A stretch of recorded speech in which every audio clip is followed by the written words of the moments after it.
tant que la cité reste vivante, ses courants et ses aspirations ont une place tout à fait minime. C'est des choses marginales. C'est seulement à l'époque hellénistique, dans le monde, disons, alexandrin, au moment où il y a toutes sortes de contacts avec les cultes et les religions orientales, que les choses peuvent se modifier.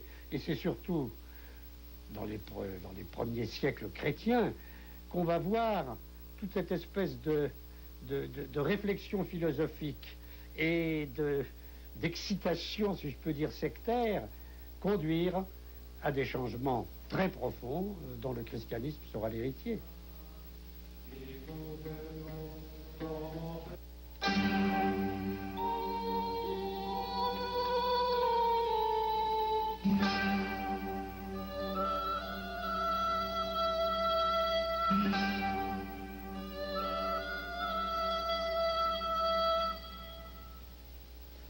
Jean-Pierre Vernant, vous pensez qu'il y a une méthode pour ressaisir la signification théorique et pratique des mythes grecs.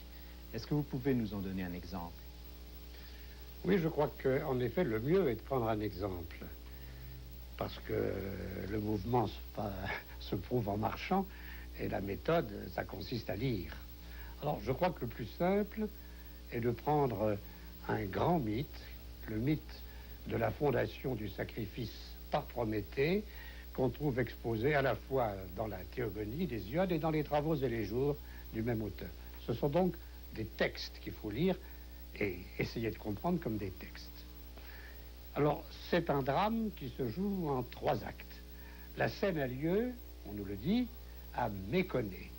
Méconée, c'est une sorte de plaine qui existe dans le Péloponnèse. C'est une plaine de fertilité, une sorte de terre d'âge d'or, où tout marche tout seul.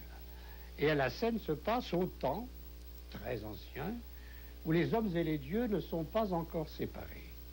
Ils vivent ensemble, ils banquettent ensemble, et les hommes passent leur vie, comme les dieux, à séjouir dans les banquets, sans connaître ni les travaux, ni les fatigues, ni les maladies, ni la mort. Ils s'endorment au terme de très longues vies, comme on aspire au sommeil, ni les femmes.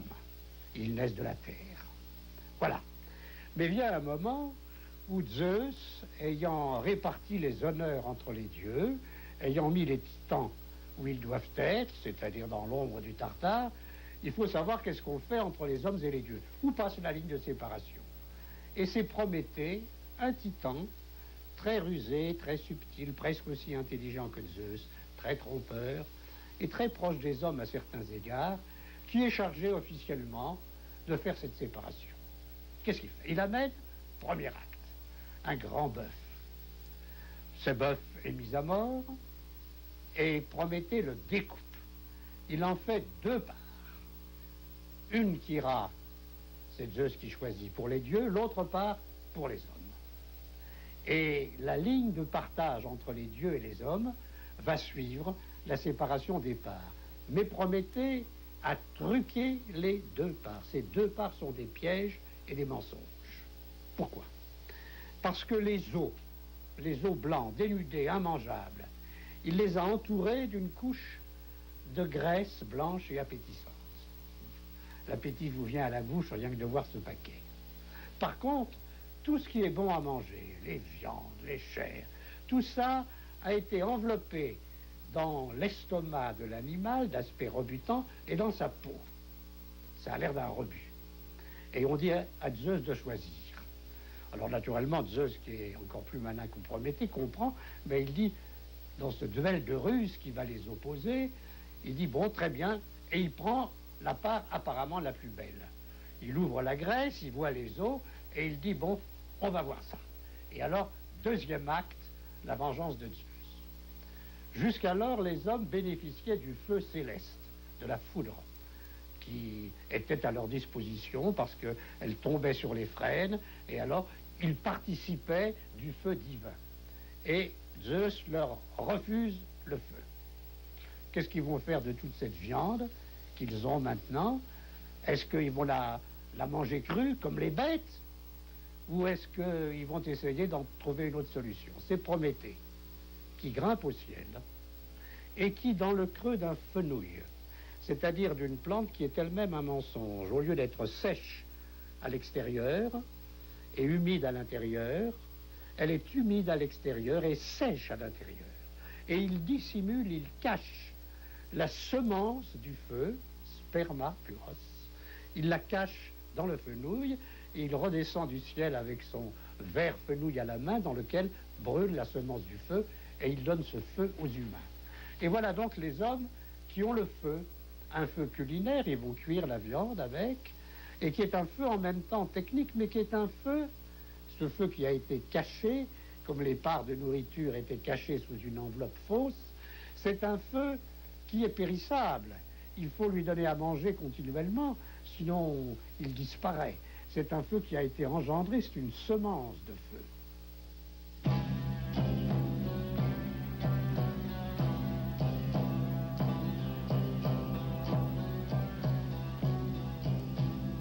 Quand Zeus voit, troisième acte, le feu des cuisines qui brûle sur la terre, sa colère est sans borne. Et à ce moment-là, il décide de cacher le blé, de cacher bios, la vie, ce qui fait vivre les hommes. Il cache le blé, et par conséquent, alors que le blé poussait tout seul, sans qu'on ait besoin de travailler, dorénavant, il va falloir que les hommes cachent la semence du blé dans la terre pour que ça germe. Alors, nouvelle séquence, il ne se contente pas de faire cela, Zeus. Il demande à Héphaïstos de mouiller d'eau de la terre et d'en faire une jeune vierge à la semblance des déesses. Et il crée celle qu'on va appeler Pandora, le don de tous les dieux, parce que tous les dieux la part de grâce. Alors cet être, qui est l'ancêtre de la race des femmes, est extérieurement aussi alléchante que la graisse qui entourait les os dénudés, aussi verdoyante et jeune que la tige du narthex qui cachait le feu à l'intérieur, mais derrière le charme qui émane d'elle et qui provoque l'amour et l'admiration, il y a quoi? Il y a d'abord qu'elle est de terre, et il y a qu'on a mis en elle un esprit de chienne, une espèce d'animalité, de bestialité, et toutes sortes de mensonges, un esprit menteur. Elle est donc elle-même un piège et un mensonge comme ceux que Prométhée avait fait.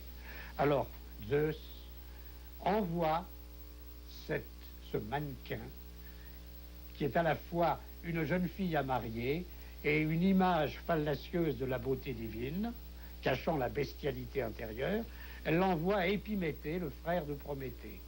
Parce que Prométhée, qui veut dire le prévoyant, l'astucieux, celui qui sait à l'avance, a pour frère Épiméthée, celui qui veut dire l'irréfléchi, celui qui ne comprend jamais que trop tard, quand tout est fini, quand tout est joué. Épiméthée accueille cette femme, il la voit, il la prend chez lui, et à ce moment-là, le dessein de Zeus se réalise. Pandora ouvre une jarre, peu importe d'où elle vient, et dans cette jarre, il y a tous les mots invisibles. Pandora est un mal visible qui a l'apparence d'un bien, puisqu'on l'aime, mais elle ouvre une jarre d'où sortent des mots dont on saurait qu'ils sont des mots si on les voyait, mais qu'on ne voit pas. Les maladies, l'approche de la mort, la famine, etc. Et ainsi, la condition humaine est scellée.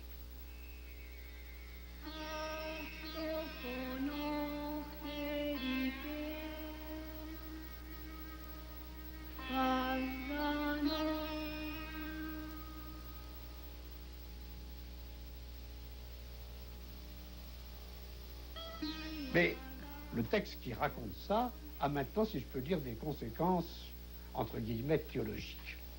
Pourquoi? Parce que la ligne de clivage qui a séparé les deux portions de la bête sacrifiée, les os blancs dénudés d'une part, qu'on va brûler sur l'autel pour les dieux, c'est ce que fait le rituel. Le rituel consiste à prendre les os blancs, les os des cuisses, et à mettre un peu de graisse dessus, et à le brûler pour les dieux. C'est-à-dire ce qui est non mangeable, avec des aromates. Parce que les dieux, eux, n'ont pas besoin de manger. Et surtout, ils ne mangent pas la chair d'une bête que la vie a quittée, une chair périssable qui va devenir de la pourriture. Ils se nourrissent d'aromates, d'essences, d'odeurs imputrescibles, et c'est pour ça qu'ils sont des dieux. Les hommes qui semblent avoir la meilleure part, ils ont la viande. Et en effet, dans le rituel du sacrifice, il y a des règles très précises de consommation de cette viande. Une partie est rôtie sur l'autel, une partie est bouillie dans des chaudrons, et ce sont les hommes qui le consomment. Mais par le fait qu'ils ont besoin de nourriture, qu'ils ont besoin de se nourrir d'une viande morte, cela prouve qu'ils sont mortels. Cela prouve que, contrairement aux dieux, leurs forces continuellement s'affaiblissent et s'épuisent. Et ainsi, la fraude de Prométhée en faveur des humains a institué un statut qui marque la condition humaine de la fatigue et de la mort. Et tout prend son véritable sens quand, par ce jeu extrêmement subtil de cacherie, de fraude, on voit que l'homme n'avait pas à travailler la terre. Et maintenant, de même qu'il dispose d'une semence de blé, de feu, il faut qu'il enfouisse la semence du blé dans la terre.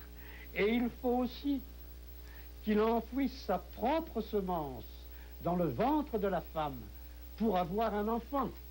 Autrement dit, tout ce champ se trouve en quelque sorte lié par une logique extrêmement grande. Les hommes n'ont pas accès directement au bien. Il faut toujours qu'ils fassent un détour. Pour avoir de la richesse, il faut travailler. Pour avoir un enfant, il faut besogner le ventre d'une femme qui, en même temps, nous dit Hésiode, vous mange votre bien et qui est, dans l'esprit de Zeus, l'équivalent du feu que Prométhée lui a volé. Parce que la femme est pour l'homme, nous dit le texte, un feu inextinguible qui ne cesse pas de brûler les forces du mal. Et ainsi, si je peux dire, le cycle est bouclé. La condition humaine, elle est telle que les hommes sont les seuls êtres de tous les animaux qui d'abord vont manger cuit, vont manger du blé, vont manger civilisé. Ce sont les seuls qui ont des rapports avec les dieux. Ce sont les seuls dont les repas ne se font pas au hasard mais obéissent à des règles. Mais ces règles en même temps instituent et consacrent l'infranchissable barrière qui sépare les dieux des hommes. Et ces règles symbolisent dans le texte par toute une série de rapprochements la condition d'un homme qui ne vivra pas toujours, qui ne peut se perpétuer que par un fils. Mais pour avoir un fils, en quelque sorte, il faut qu'il l'ait reçu d'ailleurs que lui-même. Il faut qu'il l'ait reçu de cette femme qui lui est donnée par le père de la femme, comme Pandora est donnée par Zeus à Épiméthée. L'homme n'a pas la jouissance des choses immédiatement.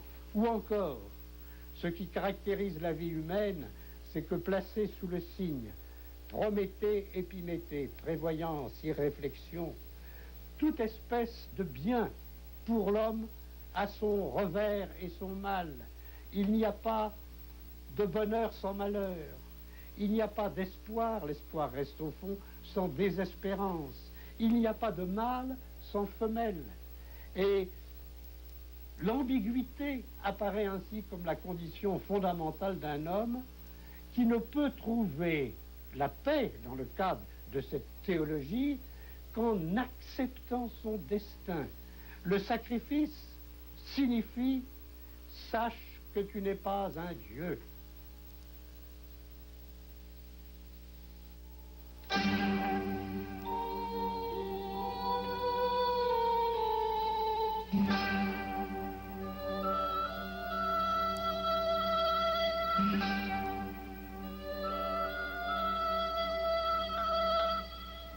Selon vous, Jean-Pierre Vernant, les Grecs ont inventé le politique, mais pas encore la politique. Quelle différence faites-vous entre le politique et la politique? Commençons par le politique, ce que j'appelle le politique. Il n'y a pas, je crois, eu de société humaine où il y a des des relations de pouvoir entre les différentes constituants de ces sociétés. Inventer le politique, pour moi, ça veut dire que deux choses, sans doute, fondamentales. D'abord, qu'il y a cette expérience étonnante, tout à fait paradoxale, d'un groupe d'hommes qui, dans la Grèce du 7e siècle, de petits groupes d'hommes, pour des raisons que les historiens arrivent en partie à démêler, dont je ne parle pas aujourd'hui. Je prends les choses à un niveau un peu philosophique et abstrait. Un groupe d'hommes qui pensent leur communauté comme quelque chose, c'est un terme, tokoinon ou takoina, ce qui est commun, par opposition à ce qui est propre à chacun. Et c'est l'idée que ce qui est commun doit être également partagé par tous. Et qu'en ce sens, il y a de communauté humaine véritable. C'est-à-dire, il y a de police véritable. Le politique, c'est la police, c'est l'institution de la cité.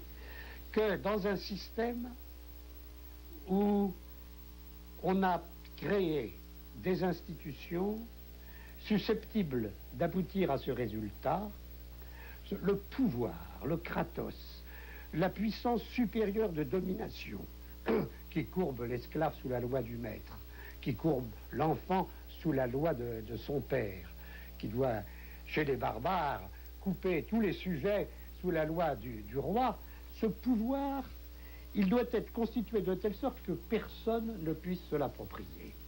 Et que ce que j'appelle le politique, c'est justement cet effort pour définir un champ tel que le pouvoir s'y exerce sans que personne ne puisse